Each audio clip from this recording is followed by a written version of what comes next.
एक समय की बात है। मीनू चिड़िया एक घोंसले पर अपने दो बच्चों के साथ रहती थी। मीनू चिड़िया के बस दो ही बच्चे थे।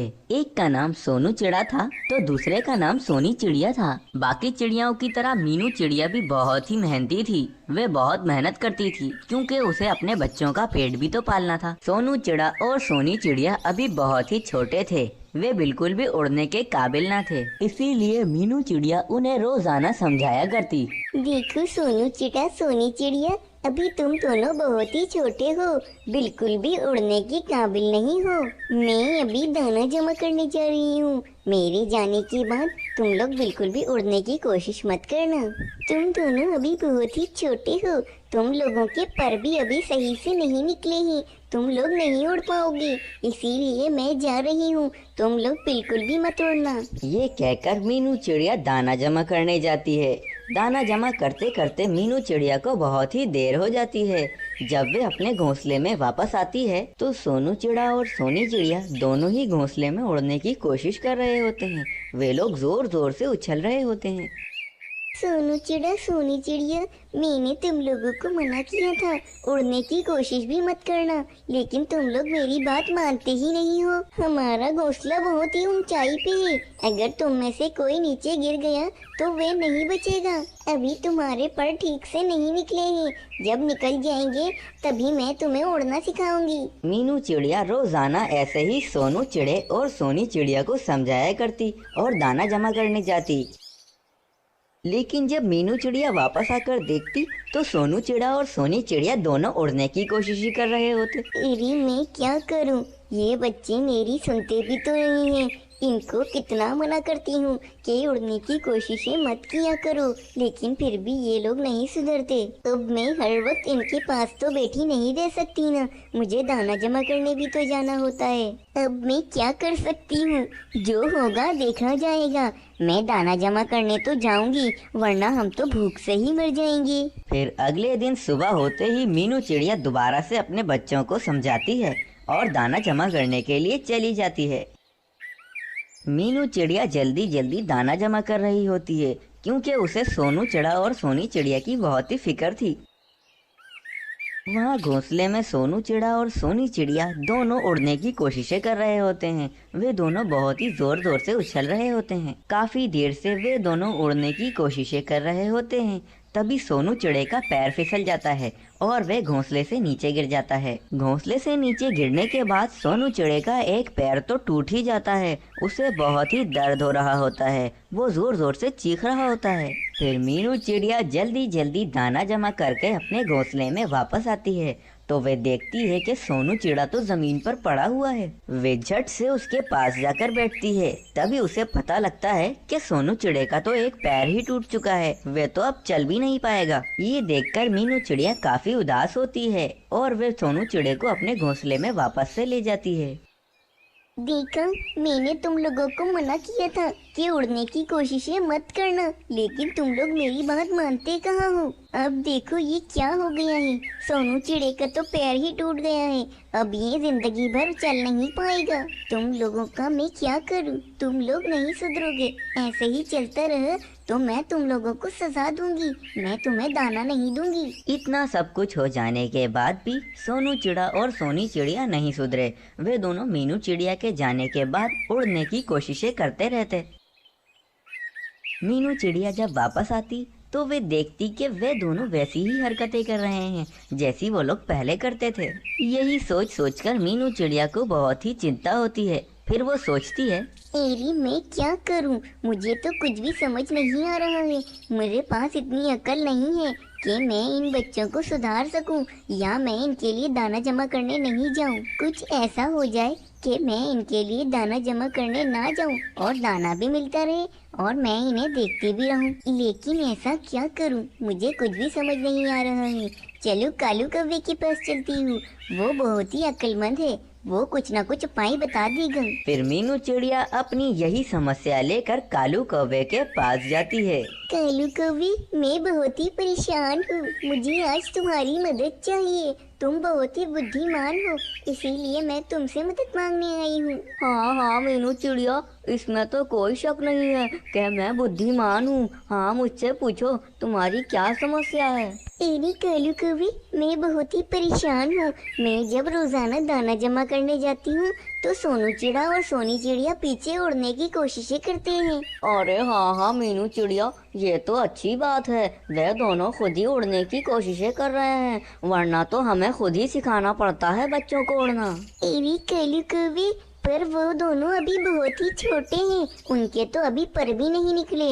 और तुम्हें तो पता है मेरा घोंसला कितनी ऊंचाई पे है। अभी कुछ दिनों पहले सोनू चिड़ा वहां से उड़ने की कोशिश कर रहा था और नीचे गिर गया, तभी उसका पैर टूट गया है। अब मैं क्या करूं? मैं दाना जमा करने जाऊं या उन पर नजर रखूं? इसी वजह से मैं बहुत परेशान हूं। मैं तुम्हारी कोई मदद मांगने आई हूं, मुझे बताओ मैं अब क्या करूं? हाँ हाँ मीनू चिड़िया, मैं जरूर तुम्हारी मदद करूंगा। मुझे जरा सोचने दो, मैं अभी तुम्हें कोई उपाय बताता हूँ। फिर कालू कौवा सोचता है, तभी उसके दिमाग में एक उपाय आता है। वह कहता है, अरे हाँ हाँ मीनू चिड़िया, मेरे पास एक उपाय है। अब तुम एक ही काम कर सकती हो। तुम एक काम करो, अपने इसी घोंसले के नीचे गंदम की फसल लगा लो। वैसे भी सर्दियों का वक्त चल रहा है और बारिशें भी हो रही हैं। तुम्हारी फसल जल्दी उग जाएगी, तुम्हें ज्यादा परेशानी नहीं होगी। हाँ हाँ कालू कौवा, तुम ठीक कह रहे हो। ये तुमने बहुत ही अच्छा उपाय बताया है। मैं ऐसा ही करूँगी। इस तरह मैं उन पर नजर भी रख लूंगी और दाना भी मिल जाएगा मुझे। फिर मीनू चिड़िया वैसा ही करती है। वे अपने घोंसले के नीचे बहुत सारा गंदम लगा देती है। कुछ दिनों बाद मीनू चिड़िया की फसल अच्छे से बढ़ जाती है। मीनू चिड़िया बहुत ही खुश होती है। वे वहीं से ही दाना जमा करती और अपने बच्चों पे भी नजर रखती। अरे वाह, अब सब कुछ अच्छा हो गया है। मेरे लिए बहुत ही आसानी हो गई है। मेरे सामने ये दोनों उड़ने की कोशिशें भी नहीं करते हैं और मैं दाना भी जमा कर लेती हूँ। फिर ऐसे ही रोजाना मीनू चिड़िया अपने घोंसले के नीचे से ही सारा दाना जमा करती और वे सब मिलकर उसे खाते। एक दिन कालू कौवा अपने घोंसले में बहुत ही भूखा बैठा हुआ था। उसे बहुत ही सुस्ती हो रही थी, इसीलिए वे दाना जमा करने भी नहीं जा रहा था। ओह, मैं क्या करूं? मुझे कितनी भूख लग रही है, मेरा तो पेट ही फट जाएगा। बहुत भूख लग रही है मुझे, क्या करूं मैं? अरे हाँ हाँ, अब तो एक ही काम कर सकता हूँ। मैंने मीनू चिड़िया को उपाय बताया था, उसने जरूर अपना घोंसले के नीचे बहुत सारा गंदम लगाया होगा। वहीं से जाके गंदम खा लेता हूँ। फिर कालू कौवा उड़ता हुआ जाता है और मीनू चिड़िया की फसल खाने लगता है। हाँ हाँ, अब जाकर आनंद आया है। इतनी भूख लग रही थी मुझे। मीनू चिड़िया ने तो बहुत ही अच्छी फसल लगाई है।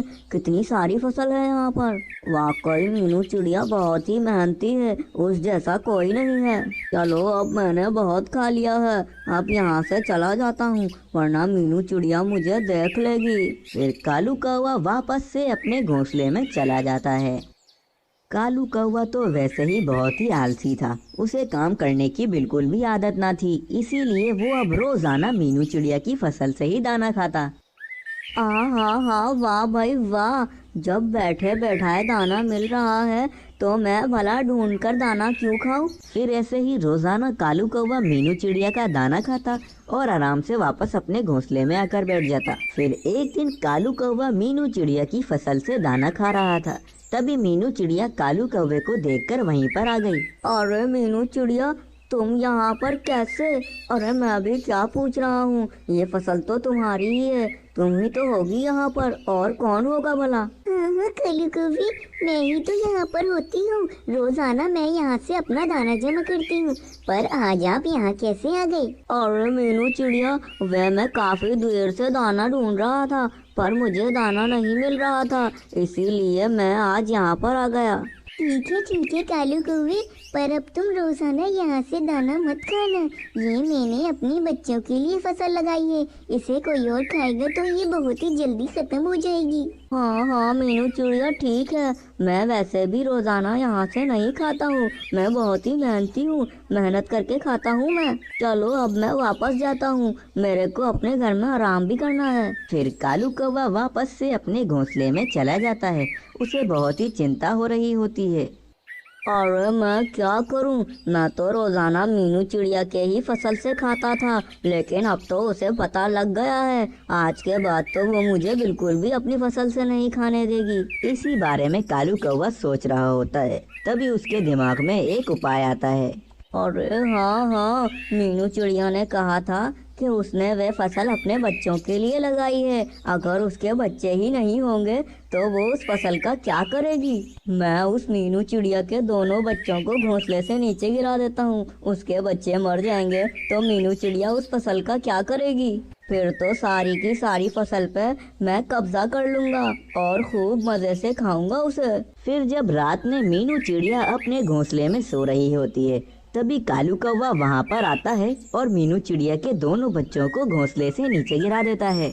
नीचे गिरते ही उन दोनों बच्चों की मृत्यु हो गई।